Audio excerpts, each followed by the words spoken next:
가끔 우리가 듣는 이야기를 믿기 어려울 때가 있죠. 그렇죠. 하지만 사진에 담긴 것조차 미스터리해서 과학자들마저 궁금해하는 경우가 있습니다. 우리는 전문가와 일반 사람들을 혼란스럽게 만드니 미스터리한 사진들을 좀 더 자세히 살펴보겠습니다. 제 생각에는 여러분을 놀라게 할 거예요. 10. 디아트로프 통로 사건. 1959년 이고르 디아트로프와 그의 8명의 친구들은 모두 흥분한 젊은 사람들로 이뤄진 우랄 산맥의 오토르텐 산을 등반하기로 결심했습니다. 처음에는 즐거운 모험이었지만 오늘날에도 이야기되는 난해한 사건으로 끝났습니다. 이 팀은 대부분 대학 친구들로 이뤄진 7명의 남성과 2명의 여성으로 구성되어 눈이 내린 황야를 향한 여정을 시작했습니다. 그러나 그들의 여행은 신비로운 전환을 겪었고 그들을 발견하기까지 3개월이 넘게 걸렸습니다. 에서 더 이상 살아있지 않은 채 계획된 길에서 벗어나 추운 겨울을 견디기 위해 충분히 준비되어 있지 않았습니다. 발견된 장소는 상당히 이상했습니다. 그들의 시체는 스키 장비, 신발 또는 따뜻한 옷 없이 발견되었습니다. 당국은 그들에게 이상한 부상을 발견하고 빨리 사건을 결론 짓기로 했습니다.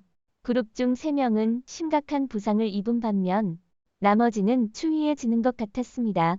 그들은 따뜻함을 찾거나 아니면 의상을 공유하려고 절망적으로 노력한 것으로 보입니다. 그들의 마지막 다이어리 메모는 놀랍게도 활기찼으며 눈사람을 만들기도 했는데 이것은 그들의 비극적인 결말과는 대조적이었습니다. 천막이 내부에서 잘려있고 급행하듯 나온 흔적과 같은 이상한 단서는 상황을 더욱 혼란스럽게 만들었습니다.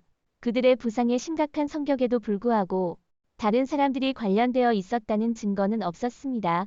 그들의 일부 의상에 이상한 방사선 수준이 감지되었습니다. 이러한 점과 그들의 사망의 이상한 측면들은 몇 년 동안 다양한 이론들을 유발시켰는데 그 중에는 군사활동, 정체불명의 비행물체 또는 위험한 기후 조건에 대한 추측이 포함되어 있었습니다. 하늘의 이상한 빛과 피부색의 변화를 목격한 것과 같은 이유로 그들의 운명에 대한 미스터리는 여전히 궁금증을 자아내고 있습니다. 그들의 장례식에 참석한 사람에 의해 설립된 디아트로프 재단은 이러한 난해한 사건을 기억하기 위해 예카테린부르크의 박물관을 유지하고 있습니다. 이와 같이 디아트로프 통로 사건의 이야기는 미해결 사건으로 남아있으며 그 비밀은 눈으로 덮인 우랄 산맥에 갇혀 있습니다. 또 한 번 이야기의 신비로움에 빠져들어 보겠습니다. 9. 레이스타운 호수의 신비한 생물. 펜실베이니아 주 헌팅턴 카운티 레이스타운 호수는 그 깊은 물만큼 신비한 이야기로 가득 차 있습니다. 이곳에서 레이스타운 레이의 전설은 현지인과 방문객의 상상력을 사로잡고 있습니다. 1960년대부터 1971년에 호수가 185피트의 깊이에 이르기까지 레이스타운 레이의 전설은 인기를 끌었으며 목격담이 미스터리를 부추겼습니다. 2006년 어부가 물고기뿐만 아니라 호수 바닥 아래 거대한 그림자 같은 모습을 담은 사진으로 관심을 끌었습니다. 이 사진은 많은 이들의 이야기를 불러일으키며 오랜 기간 불명의 깊은 호수에 대한 전 세계적인 관심을 끌었습니다. 레이스타운 레이를 본 사람들은 그것을 거대한 수생 생물로 묘사하며 종종 호수 표면을 휘저어 보이는 것으로 기억합니다. 이러한 이야기들을 레이스타운 호수를 신비로운 곳으로 만들어 모든 파문과 파도가 이 전설적인 생물을 암시합니다. 2010년에는 사이파이 채널의 프로그램 팩트 오어 페이크드 초자연적 파일에서 밤 다이빙, 음향 공부 및 사진 분석을 통해 호수를 탐색하여 오래된 전설의 신선한 활력을 불어넣었습니다.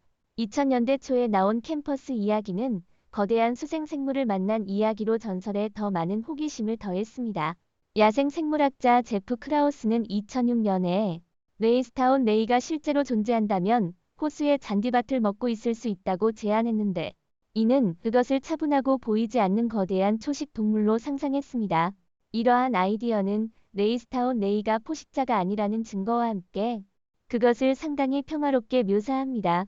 2010년에는 팩트 오어 페이크드 초자연적 파일 이 음향 및 사진 연구를 통해 더 많은 것을 발견하려고 시도했으며 심지어 생물에게 먹이를 주는 시도까지 했지만 그들은 확실한 증거를 찾지 못했으며 전설을 더욱 더 키우기만 했습니다. 실제 레이스타운 레이의 증거를 찾는 것은 생물 자체만큼 어려운 일이지만 지속적인 이야기와 조사로 전설은 여전히 살아 있습니다. 레이스타운 호수는 단순히 물의 모음이 아니라 레이스타운 레이가 지역 전설의 중심에 있는 신비한 장소입니다. 실제로 숨어있는 생물인지, 빛과 그림자의 연출인지, 아니면 신화적인 존재인지, 레이스타운 레이는 호수의 역사에서 흥미로운 미스터리로 남아 있습니다. 8. 소레이 우주인 1964년 5월 칼라일의 소방관인 짐 템플턴은 버그 마시에서 사진을 찍었습니다. 그것은 보통의 가족 사진이 아니었으며 그의 딸 엘리자베스가 배경에 이상한 모습을 하고 있었습니다. 마치 다른 세계에서 온 것처럼 모든 것을 하얗게 입은 우주인 같았습니다. 템플턴은 그의 아내와 몇몇 다른 사람들과 함께 있었다고 말했지만 사진에는 신비한 방문자가 없었습니다. 이 사진은 UFO에 대한 추측과 속삭임을 일으켜 온 세계적인 관심을 불러일으키며 꽤 많은 이야기를 만들어냈습니다. 그 이야기는 국제적인 관심과 소외맨 임팩이라고 불리는 신비한 방문과 함께 더 이상한 모양이었습니다. 그리고 호주에서의 취소된 미사일 발사에 대한 이상한 변화가 있었는데 그곳 사람들도 우주인과 비슷한 것을 보고 신비한 소문이 더해졌습니다. 그 지역이 군사와 연결되어 있기 때문에 UFO 전문가인 데이비드 클락 박사는 이를 조사했으며 아마도 우주인은 그저 템플턴의 아내가 이상하게 카메라에 찍힌 사고였을 수 있다고 생각했습니다. 이 아이디어는 우주인을 우주의 방문자가 아니라 혼란스러운 상황에서 카메라에 찍힌 것으로 만듭니다. 소레이 우주인 사진은 당시 우주와 미지의 매력을 담고 있습니다. 포토 편집이 일반적으로 되어감에도 불구하고 그것은 여전히 신비롭고 설명하기 어려운 것으로 남아 있습니다. 이상연상의 과학적 연구 협회의 사라 스펠머는 예전에는 사람들이 외계인에 집중했지만 지금은 더 많은 관심이 유령에 있습니다. 따라서 소레이 우주인은 역사의 한 조각이며 사람들이 미지를 탐험하고 상상하는 데 관심을 가졌던 시절의 사진입니다. 그것은 그것의 신비를 유지하고 진실을 찾는 우리의 탐구에서 여전히 활기차게 살아 있습니다.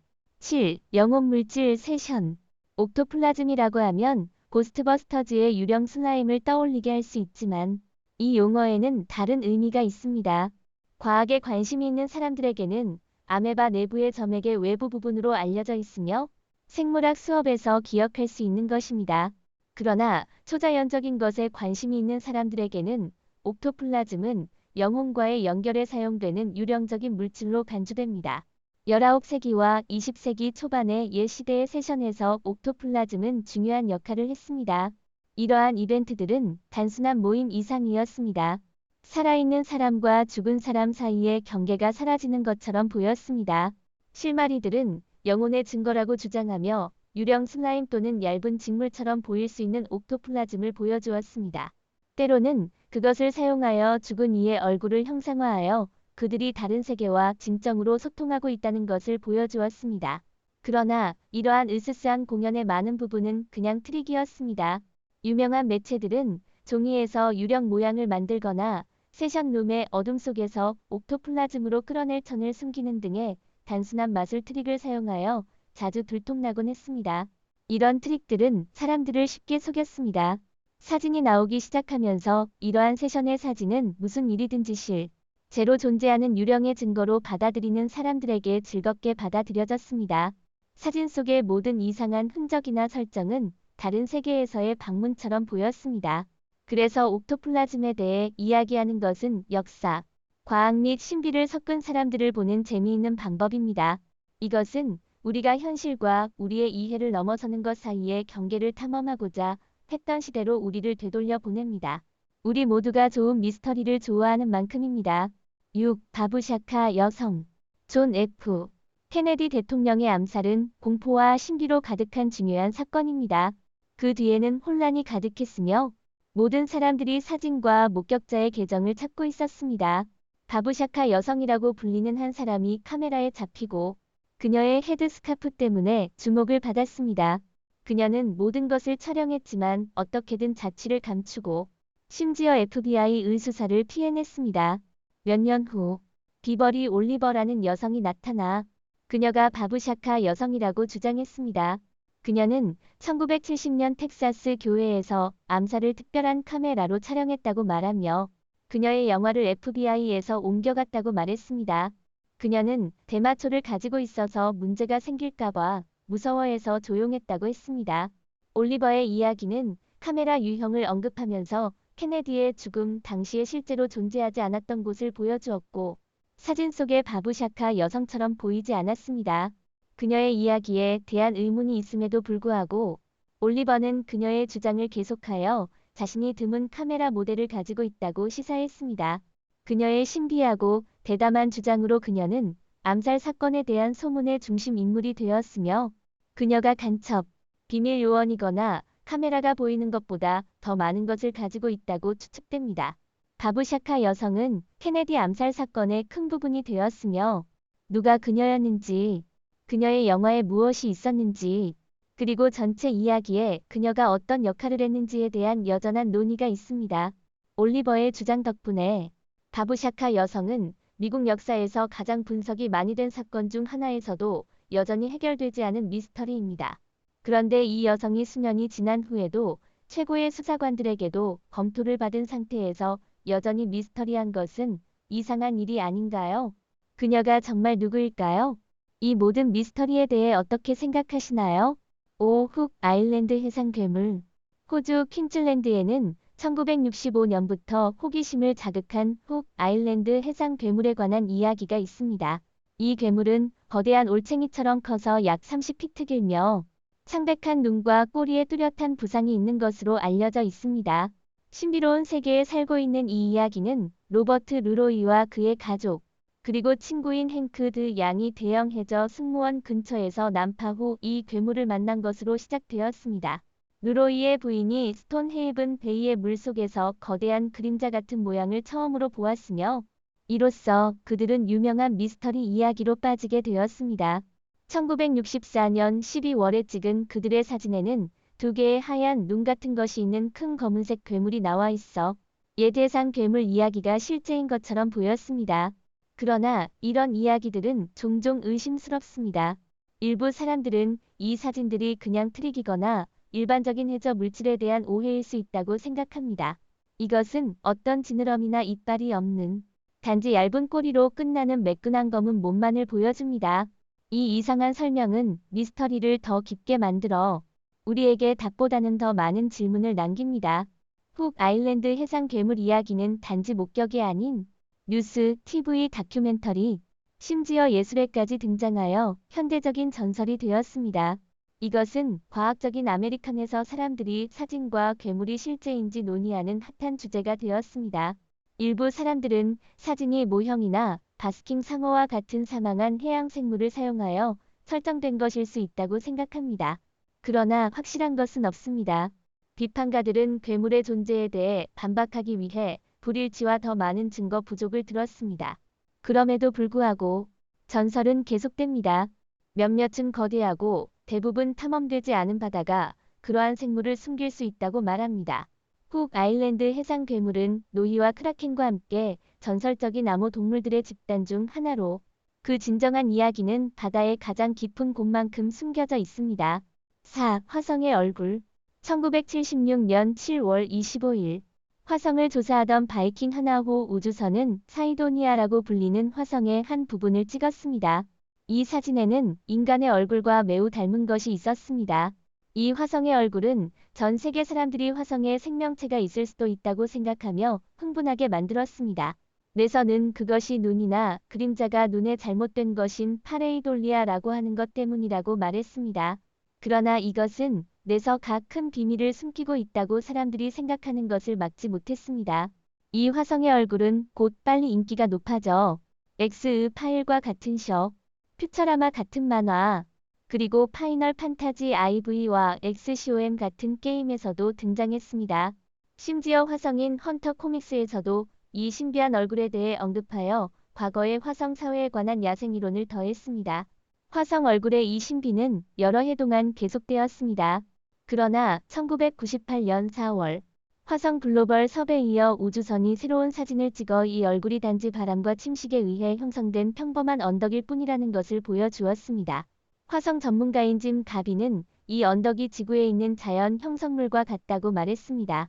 2001년 화성 글로벌 서베이어와 2007년 화성 정찰기, 그리고 유럽 우주국의 화성 익스프레스와 같은 더 많은 미션들은 모두 이것이 외계인이 지은 기념비가 아니라 자연적인 언덕임을 확인했습니다. 그럼에도 불구하고 일부 사람들은 이것이 고대 화성 생명체의 표시라고 믿기를 계속합니다. 이것은 우리가 좋은 신비를 사랑하고 우주에 대한 특별한 의미를 찾고자 하는 정도를 보여줍니다. 화성의 얼굴이 단지 언덕이라는 사실을 과학이 보여주었음에도 그 이야기는 우리가 알려지지 않은 것에 얼마나 매료되어 있는지를 우리에게 상기시킵니다. 과거나 미래의 화성 생명체에 대한 우리의 호기심은 우리를 탐구하고 우리가 살고 있는 우주에 대해 더 많이 알고 싶게 만듭니다. 3. 마야카 스컹크 에이프 플로리다 주 사라소타 카운티에서 2001년 2월경 마야카 강 근처에서 원숭이와 같은 생물체의 목격에 대한 소문이 돌았습니다. 이 모든 것은 한 여성이 자신의 현관에서 사과를 가져가는 것을 눈치챘을 때 시작되었습니다. 그녀는 그것이 오랑우탄일지도 모른다고 생각했으며 이를 크고 이상한 냄새가 나며 깊은 우후 소리를 내는 큰 생물체로 묘사했습니다. 일부 사과도난 사건 이후에는 그 괴물은 사라졌습니다. 아마도 여성이 자신을 보호하기 위해 입양한 개에 의해 겁을 먹은 것으로 보입니다. 이 이야기는 유명한 미스터리 동물을 연구하는 잘 알려진 인물 로렌 홀먼이 사진을 보았을 때 흥미로워졌습니다. 그는 그것이 조금은 오랑우탄처럼 보이지만 확실하지 않다고 생각했습니다. 생물학자인 토니 샴머도 그것을 확인했는데 그는 다른 대형 영장류와 유사한 특징을 가졌다고 말했습니다. 그러나 모든 사람들이 그 이야기를 사지 않았습니다. 그런 미확인된 동물에 대한 회의론자인 보비 쇼트는 이 사진이 실제 알려지지 않은 동물이 아닌 복장을 한 사람들의 것이었을 가능성이 높다고 생각했습니다. 그녀는 플로리다에는 이러한 발견을 지지하는 원숭이 화석의 역사가 없다고 언급했습니다. 그녀는 또한 알려진 원숭이와 비교하여 이 괴물이 서 있던 방법의 차이를 언급하여 이를 스컹크 에이프라고 불렀습니다. 그런 다음 일본의 프리메이트에 대해 많은 지식을 가진 미스코 초대는 그것이 원숭이의 올바른 체형 특징이 없기 때문에 아마도 그냥 복장을 한 사람일 것이라고 말했습니다. 의심에도 불구하고 스컹크 에이프의 이야기는 특히 마야카에서 계속 강하게 이어졌습니다. 사라소타 헤럴드 트리뷴은 1960년대부터 스컹크 에이프의 이야기가 있었던 이곳이 몇 년 동안 이 미스터리를 유지했다고 보도했습니다. 따라서 마야카 스컹크 에이프는 지역 전설의 큰 부분이며 플로리다의 전설 속에서 호기심과 이야기를 유지하고 있습니다. 이 팔콘 레이크 사건 1967년 미카 가족은 자신들과 함께 남아있는 이상한 일을 겪었습니다. 스텝 미카는 아버지인 스테파니 팔콘 레이크 매니토바에서 미친 듯한 UFO 목격 후 매우 병들고 혼란스러운 모습으로 집에 돌아온 것을 보았습니다. 스테파는 유황과 불량이 나며 옷과 피부가 불타버린 것처럼 엉망이 되어 있었습니다. 이러한 이상한 일이 집에서 벌어진 이후에는 이들 가족은 혼란과 관심의 소용돌이 속으로 빠졌습니다. 스탠은 이 이상한 이야기를 UFO 전문가 크리스 루토프스키와 함께 그 사건이 발생한 지 50년 후에 쓴 책에서 공유했습니다. 스테파는 자신이 어떤 비밀 군용 기계에 가까이 다가갔다고 생각했지만 그 대신 이상한 힘에 의해 옷과 피부가 타버린 것을 말했습니다. 이는 UFO 관련 동호회에서 전설적인 이야기로 알려졌습니다. 이후에는 그들의 집이 경찰, 공군 기자, 그리고 호기심 많은 사람들로 범람하여 그들의 사생활이 모두에게 큰 문제가 되었습니다. 그럼에도 불구하고 모든 스트레스와 스테판의 건강이 악화되는 상황에서도 그는 이상한 고급 기계를 만난 이야기를 계속 주장했습니다. 팔콘 레이크 사건은 캐나다에서 가장 잘 문서화된 UFO 사례 중 하나로 알려져 있으며 스테판의 타버린 옷과 이 모든 일이 발생한 곳에서 발견된 이상한 방사능 흙과 같은 실제 증거로 인해 굳이 로스웰보다도 나은 입증을 제시했습니다. 스테판은 자신이 겪은 일에 대해 꽤 용감하게 대처했으며 검사 결과 그가 진실을 말했다는 것을 보여주었습니다. 그의 아들 스탠은 자신이 믿는 것을 알아야 했으며 의심과 수용 사이의 경계를 걷고 있었습니다. 팔콘 레이크 UFO 사건은 UFO 이야기 세계에서 여전히 큰 문제로 남아있으며 두려움, 호기심, 그리고 진실을 찾는 탐구를 혼합하여 우리가 세상에서 이상한 것들을 이해하려는 지속적인 열망을 보여줍니다. 누군가가 UFO나 외계인을 만났다고 말할 때 그것이 야만적이거나 믿기 어려울 수 있지만 스테판의 경험을 자세히 살펴보면 다른 이야기들보다 더 믿을 만한 것처럼 보입니다. 그럼에도 불구하고 우리는 여전히 진실이 어디에 있는지를 계속해서 탐구하고 있습니다. 1. SS 우랑메단의 끔찍한 이야기. SS 우랑메단 이야기는 인도네시아 근처에서 1940년대를 배경으로 한 바다의 유령 이야기와 같은 것으로 미스터리와 어두운 전개로 가득 차 있습니다. 이 배는 선원들이 기이한 사고로 사망한 이야기로 악명을 떨쳤으며 그 끝에는 배에 갑작스런 폭발이 있었습니다. 소문 가운데 살아남은 제리 레빗이라는 생존자가 등장하여 나중에 마셜 제도에서 그의 이야기를 전했습니다. 그는 우랑메단에 대해 더 많은 세부 사항을 제공하여 그것을 위험과 미스터리에 갇힌 배로 묘사했습니다. 사람들은 이 참사에 대해 해적 공격부터 위험한 화학 물질을 운반했다고 추측하며 일부는 심지어 이에 초자연적인 것이 있다고 생각합니다. 그러나 실제로 우랑메단이 존재했다는 것을 찾는 것은 유령을 잡는 것만큼 어렵습니다. 이 이야기의 가장 공유된 버전은 말라카 해협을 항해하면서 SOS 신호를 보낸 배로 실버스타라는 배에 의해 받아들여졌습니다. 구조팀은 전원이 겁에 질린 표정으로 모두 사망한 것을 보고했지만 명확한 사인은 발견되지 않았습니다. 제리 레빗의 이야기는 짧지만 배가 황산 및 시아나 칼륨과 같은 치명적인 화학 물질을 운반하고 있을 수도 있으며 그로 인해 죽음의 원인이 될 수 있다고 시사했습니다. 그러나 레빗 자신의 생은 구조된 직후에 끝나면서 이 이야기에 더 많은 미스터리가 더해졌습니다. 실제로 우랑메단의 선박 등록부를 발견한 사람은 없으며 그 해저 잔해는 여전히 찾아지지 않고 있습니다. 음산한 계정과 위험한 화물의 힌트에도 불구하고 이 배의 이야기는 어두운 전설로 남아 있습니다. 이야기의 여러 버전과 확실한 사실 부족으로 인해 우랑메단은 해상 이야기에서 전설적인 유령선이 되었습니다. 먼저 영국에서 언급되었으며 그 후 미국에서 이 이야기의 빈곳과 변화하는 세부 사항은 사람들의 호기심을 더욱 자극하고 회의론적으로 만들었습니다. SS 우랑메단은 진실과 이야기 사이의 경계를 흐리게 하며 우리의 미지에 대한 사랑과 바다의 깊은 숨겨진 비밀을 보여줍니다. 오늘의 비디오는 여기서 마칩니다. 시청해주셔서 감사합니다. 이 비디오를 좋아하셨다면 좋아요를 눌러주시고 공유하고 우리의 채널을 구독하는 것을 잊지 마세요. 더 많은 흥미로운 콘텐츠를 탐색하기 위해 우리의 업데이트를 기대해주세요. 다음 비디오에서 다시 만나기를 기대합니다.